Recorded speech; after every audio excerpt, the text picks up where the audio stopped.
Hello, hello. There we go. Good evening. Just got to find where the aircon is, find the best spot. I'll make do. My name's Mike, and I've been given the responsibility of preaching to you tonight. We'll be looking into the book of Psalms, but not focusing on a specific one. So if you've brought your paper Bibles along tonight, do some stretching on your wrists. You're going to need it to keep up. But before we get into that, let's pray.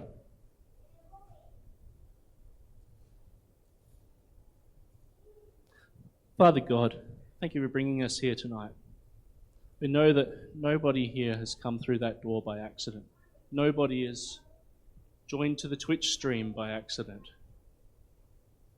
You've brought us here for a reason, that there's something important in the music, in the prayers, in the God sessions, in the sermon that we need to hear. We need to apply it to our hearts and to our lives and use it to come closer to you. We pray, Father, that whatever that is, we know it might vary person by person. We pray whatever it is, it finds its home and it serves its purpose to strengthen our relationships and draw us closer to you as your children. Amen. At the start of the year, Gavin sent out the preaching roster to those of us on the team. When I checked it, I found out that I'd been assigned to a series called A Psalm to Remember. Specifically, he'd asked me to preach a psalm on a topic, or a psalm that appeals to me, speaks to me. That presented me with a problem, because I didn't have one. I've tried to read the book of Psalms a few times in the past, but I've always bounced off it. There are three reasons for this. Reason one, Psalm is a book of poetry. I don't mean by this that all the Psalms rhyme or that they all follow structured verse. Some of them do. But they all use poetic language, figurative, flowery metaphors, similes, lots of symbolic imagery.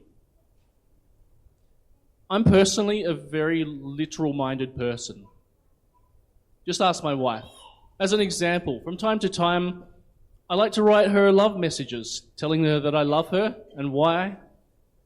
You won't find anything in these notes comparing her to a flower or a sunrise or a goat. Does anyone else think that Solomon was a bit weird?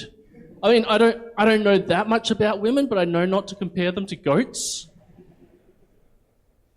Reason number two, Psalms is a very emotional book, and that's something we'll be exploring more later, as Gav said. For me, I'm not a very emotional person. Contrary to certain accusations that have been made against me in the past, I'm not a robot. But I just don't seem to feel my emotions as strongly as a lot of other people do. And I've never let them hold much sway over the way that I communicate. Reason three, Psalms is a weird mix. It has praise, it has emotional outbursts, it has prophecy.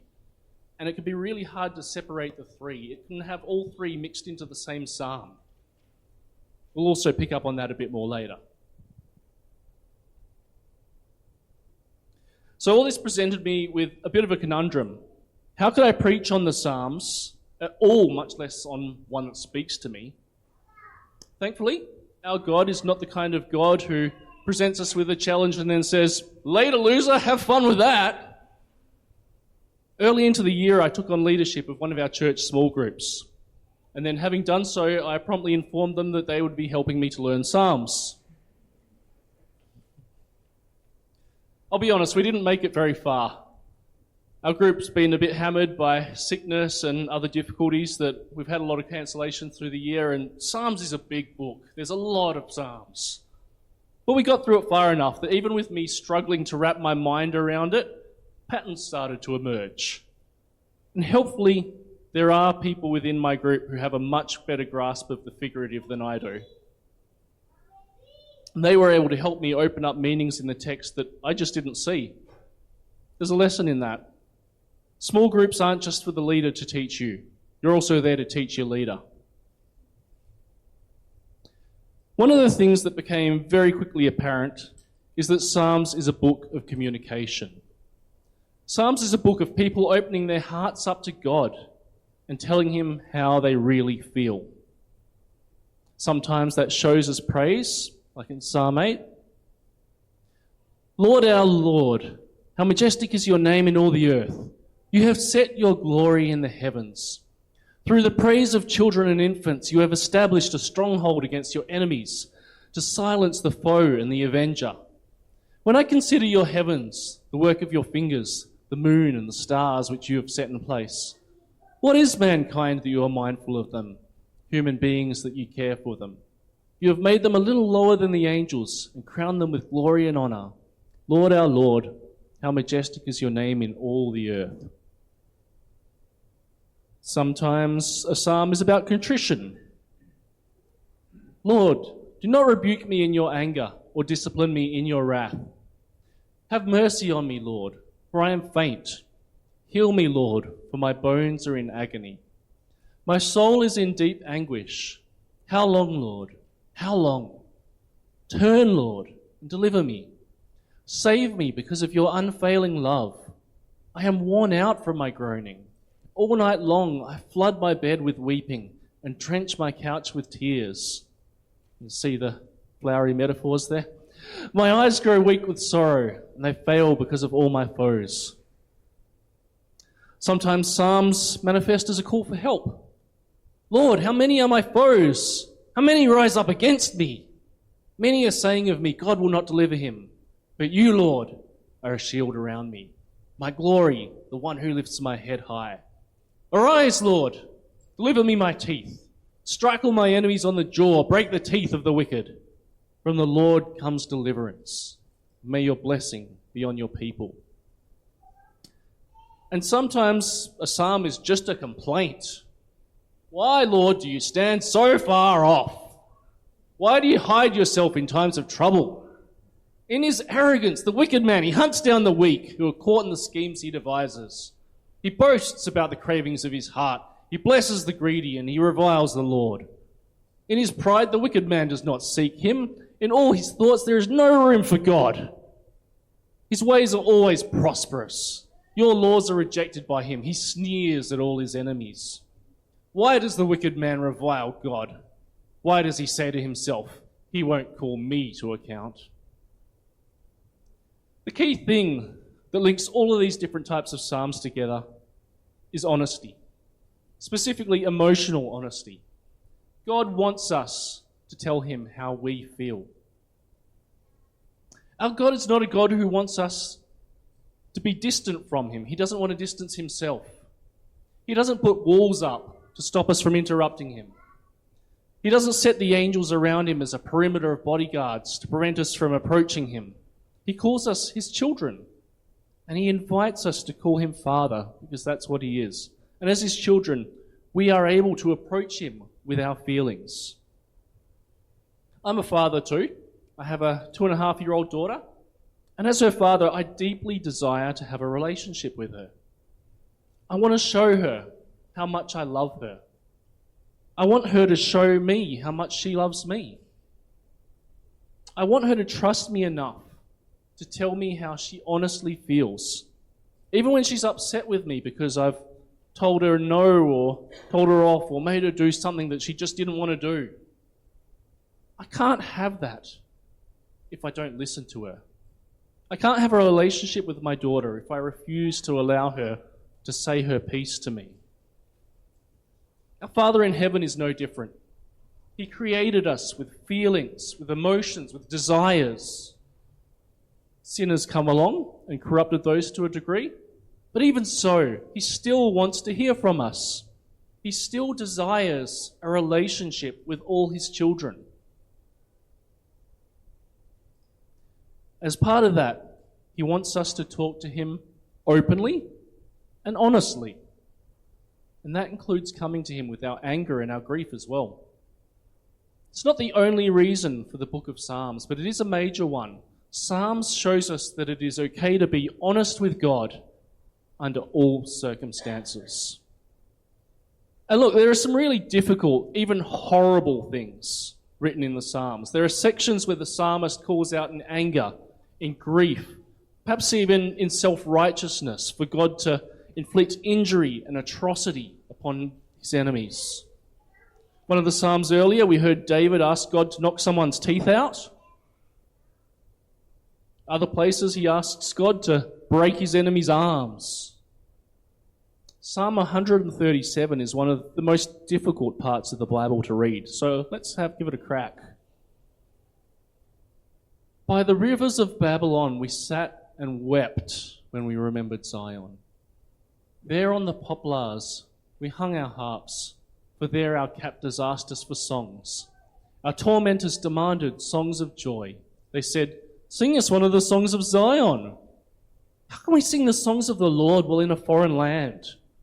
Remember, Lord, what the Edomites did on the day that Jerusalem fell. "Tear it down," they cried. "Tear it down to its foundations." Daughter Babylon, doomed to destruction, happy is the one who repays you according to what you have done to us. Happy is the one who seizes your infants and dashes them against the rocks. Let's be honest, that is really horrible. And it is in the Bible. Is it a picture of who God is? Does God condone this? Is it this the God that we worship? I've heard atheists point to these verses as proof that God is evil or that the Bible is contradictory, but no. Such an interpretation comes from reading the text without any care for its context. These are all emotional outbursts from sinful people calling out to God with how they feel. They are being honest with God, and that part is good, but it does not make what they are asking for righteous or good. We can compare this to Jonah when he complained to God about how God showed mercy to the Ninevites. Jonah was just being honest about how he felt about God's decisions, but he was also in the wrong. And just like with Jonah, these sections represent broken, sinful people who are honest with God about how they really felt. And maybe you might think, what's the point in calling out to God? He's all-knowing. He knows this stuff already. He can read it in my mind. That's true, it is. But there is no relationship in him simply reading your mind from a distance. That's not communication. God wants us to hear us express ourselves to him. He wants us to hear him respond. You may or may not have encountered them, but some people believe that God went quiet after he handed down the New Testament. They think that he said all that he wanted to say and he's been silent for the past 2,000 years. No, that is not correct. God still talks to us. God still talks to those who are willing to listen. God desires relationships with us, and relationships cannot survive, let alone thrive, without dialogue and discussion. God wants to live with us through all of our feelings, good and bad, because this is how relationships grow. This is how bonds are strengthened. Shared experience. God asks us to invite him into our lives so that we can walk with him through everything that we go through. Because that is how we grow closer to him. Good news is, you don't need to be a poet to achieve this. You don't need to be an expert in flowery compliments and heart-quivering depictions of dread. You just tell it to God straight up. You don't need to tell God, like David, that you cried so much that you bared up and floated down the Todd River. Just be honest. When you are full of joy, go to God in honesty. Father, I'm just feeling so good right now. I have so much joy. It feels awesome. Thank you. When you're angry, go to God in honesty. God, why didn't you give me that job? It was perfectly suited to me. It would have provided better for my family. It would have provided opportunities to shine your light in that workplace. Why did you open the door just so you could slam it in my face? When you were grieving, go to God in honesty.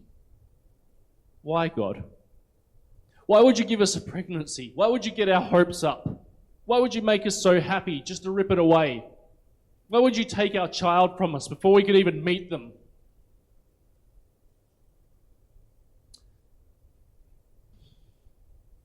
These examples are all situations that I've been in, emotions that I've had to share with God. And sometimes in these situations, our emotions become so intense that we can't put words to them. At that time, the Bible tells us that the Holy Spirit intercedes for us through wordless groans. And we can also go to the Psalms and use those words that have already been written for us. God wants us to be honest with Him. He wants us to allow ourselves to be emotionally vulnerable to Him, because that opens the door for Him to provide healing, comfort, teaching, wisdom, discipline, and other growth that will ultimately shape us into the people that He intended us to be when He created us. This is how He draws us closer into His arms. And this is what a good father wants from his children. Let's pray again.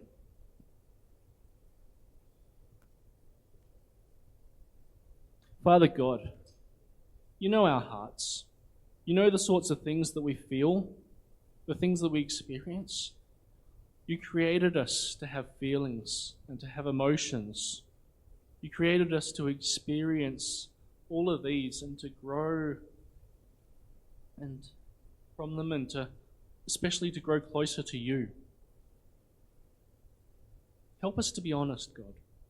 Help us to always come to you, no matter how we're feeling, good or bad. Help us to learn that reflex to always lean upon you. When we're angry, when we're happy, when we're sad, when we're confused, when we're worried, help us to bring all of these things to you as our first instinct. And then help us to trust. Help us to have faith that you hear us, that you care, that you love us, that you want what's right for us. And then when it all becomes too much, Lord, help us to just lean on your Holy Spirit and on your strength to walk the steps that our feet can't carry us. Pray all these things in Jesus' name. Amen.